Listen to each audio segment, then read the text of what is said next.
4. Wyatt. Aurora's jaw drops, shock plastering her freckled face. Redness creeps up her neck, the apples of her cheeks flushing. Maybe that was a little harsh, but I'm too tired to play nice. I came over here to tell her to be careful, because some of the cattle got out and there's a few unaccounted for. I'm not sure someone pint-sized like her would want to come up against them. Sunset Ranch isn't the biggest ranch compared to some of the others around Willow Ridge, which means there's only ever been a few of us to manage and work it. So when something like this happens, it's all hands on deck. Me and the other ranchers have been busting our asses trying to round up the cattle, move them, and fix the fence, all on top of getting our usual chores done. It was the last thing we needed, given we're supposed to be moving some of the cattle this week to pastures we've leased off of my friend Sawyer's family ranch, one of the largest ranches in Willow Ridge. Aurora, on the other hand, looks like she's spent her morning sunbathing and swimming, and still thinks she has the right to question my decisions. I have no doubt I'll be clearing out the stables late into this evening, while she'll probably be painting her nails or getting an early night. Nice for some, hey? Of course I sent the contractors home. I didn't want them getting in the way. I didn't have the time or capacity to deal with any issues or questions they had because of everything else I was trying to manage today. It's one day. If Aurora worked on a ranch, she'd know that. I have to roll my lips together to stop the mocking smile from dancing along them at the way Aurora's crossed her arms, tipping her nose up at me to try to seem threatening. It only makes her face pinch even more. There is something oddly entertaining about how easily I manage to get under her skin. How quickly I seem to be able to pull clouds over her sunshine, which I know is how she wants everyone to perceive her, like when I call her princess.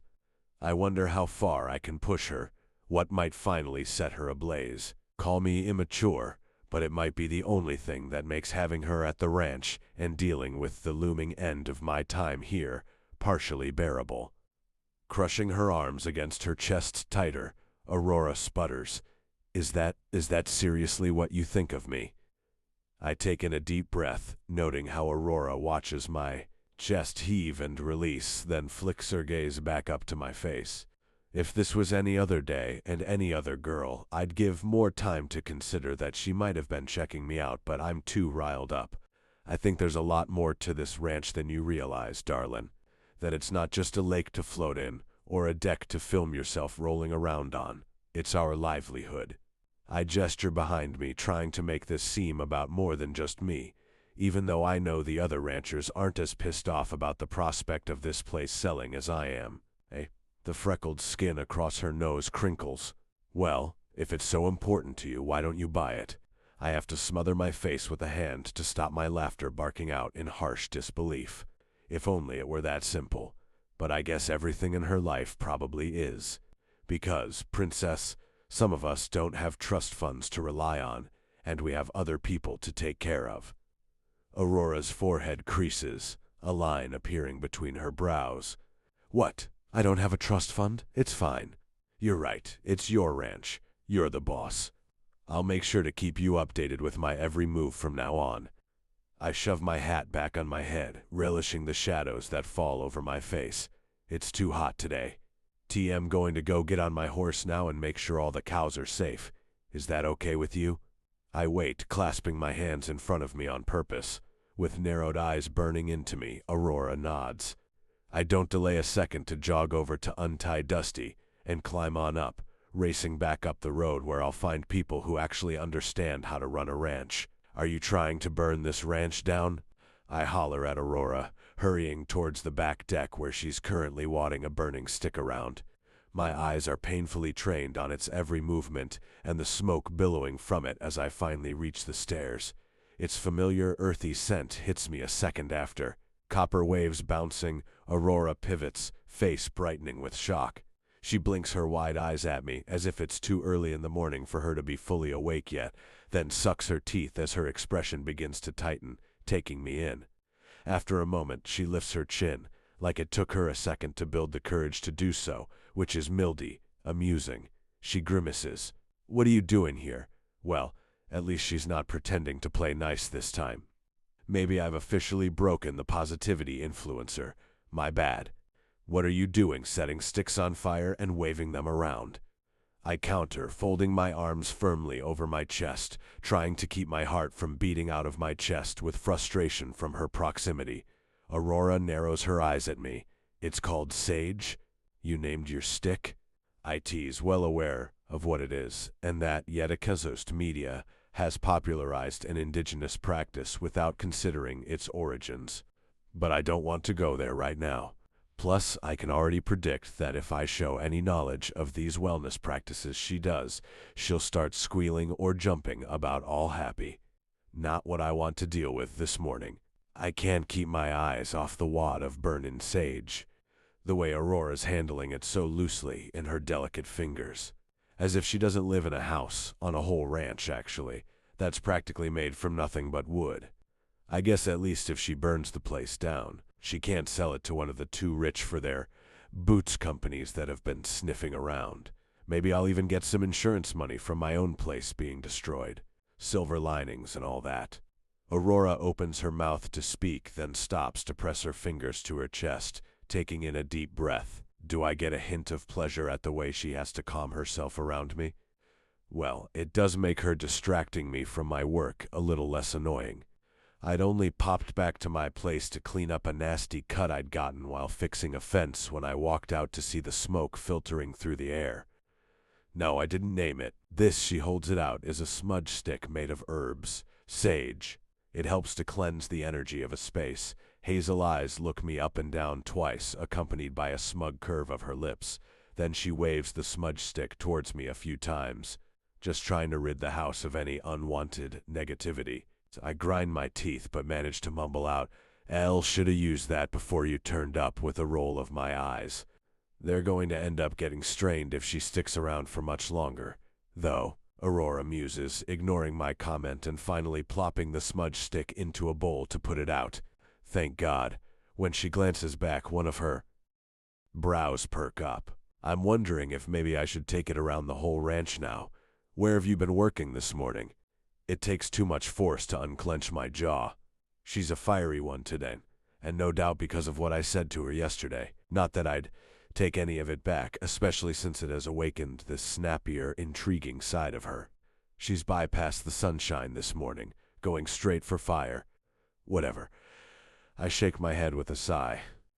Just don't go wafting that thing around the rest of the place. The last thing I need is a fire on my ranch. I've got enough to deal with today.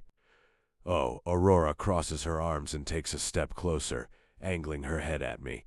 Flames dance behind her hazel eyes. It's your ranch? The sound that vibrates in my throat is almost a growl.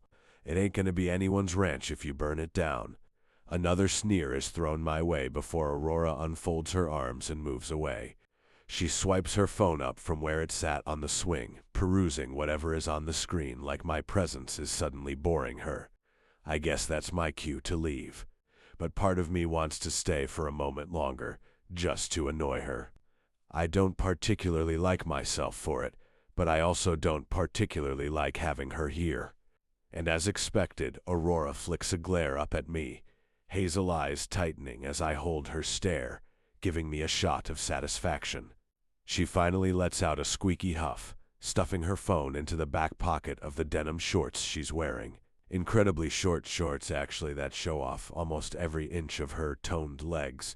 Not that I'm particularly affected by them, even if it does take me a second longer than I'd like to admit to tear my eyes away.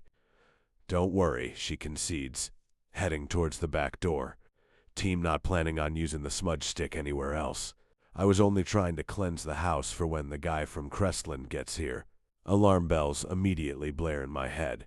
No. I basically leap in front of Aurora with my arm out to stop her without thinking. But where I was aiming to place a hand against the door, it ends up making contact with her, and before I know it, my fingers are wrapping around her arm. Face plastered with shock, Aurora gawks down at where I'm harboring her forearm, dwarfed in my grasp. Her skin has prickled, as well as along my own arm, and the heat of her makes my palm tingle, like a warning that this girl might burn me. She doesn't tug away, though, just stares. As do I, watching where I'm holding her, because I never expected to ever really hold her, and neither did I want to know how it felt. ... I suddenly notice how her chest swells and falls with deep breaths, and I realize what I've just done. Shit, sorry, I sputter, finally ripping my hand away. I take a good few steps back to create a comfortable distance between us. I don't, usually grab women like that, or freeze when I do touch them. ... I should hope not, Aurora half laughs, her British accent particularly strong as she speaks. Her eyes look like they're about to bulge out of her head, though. They're so wide, I can see for the first time how her irises are mottled with different hazel shades, some honey-like, others closer to brown. What was that all about? Colin, letting out a groan, I swipe off my hat and run a hand through my hair.